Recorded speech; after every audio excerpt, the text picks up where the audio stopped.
توبہ کا خیال خوش قسمتی ہے، جو گناہ کو گناہ نہ سمجھے وہ بدقسمت ہے۔ ہر عمل کا ایک مکافات عمل ہے اور یہی اللہ کا قانون ہے، اس لیے صبر کرو اور اللہ کا انصاف دیکھو۔ دل بہت قیمتی ہے، کوشش کرو اس میں وہی رہے جو رہنے کے قابل ہو۔ کسی کے ساتھ غلط کر کے اپنی باری کا انتظار ضرور کرنا۔ خیال کا پاکیزہ ہونا روح کی پاکیزگی کو ظاہر کرتا ہے۔ آپ کو اپنی پسند اور خواہش کے مطابق چیزیں صرف بازار سے ہی مل سکتی ہیں، انسانوں کو تو ان میں موجود عیبوں سمیت قبول کرنا سیکھیں۔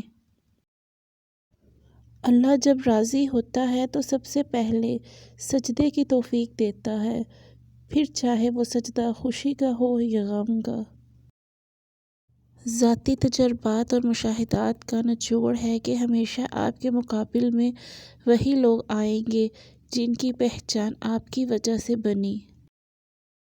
اپنے عروج پر ایسا کچھ مت کیجیے کہ زوال کے دنوں میں آپ کا حال پوچھنے والا بھی کوئی نہ ہو۔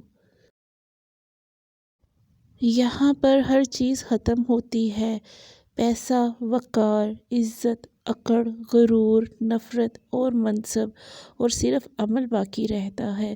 اللہ ہمارا خاتمہ ایمان پر نصیب فرمائے، آمین۔ کوئی آپ کو روکتا ہے، ٹوکتا ہے یا وقت مانگتا ہے تو نصیب والے ہیں آپ، کیوں نہ کہ قسمت والوں کو ہی فکر کرنے والے ملتے ہیں۔ رشتے تو موتیوں جیسے ہوتے ہیں، اگر گر بھی جائیں تو ذرا سا جھک کر انہیں اٹھا لینا چاہیے۔ کچھ عرصے کے لیے رابطے میں پہل کرنا چھوڑ دیجیے، آپ کو معلوم ہو جائے گا کہ آپ کتنے مردہ پودوں کو پانی دے رہے ہیں۔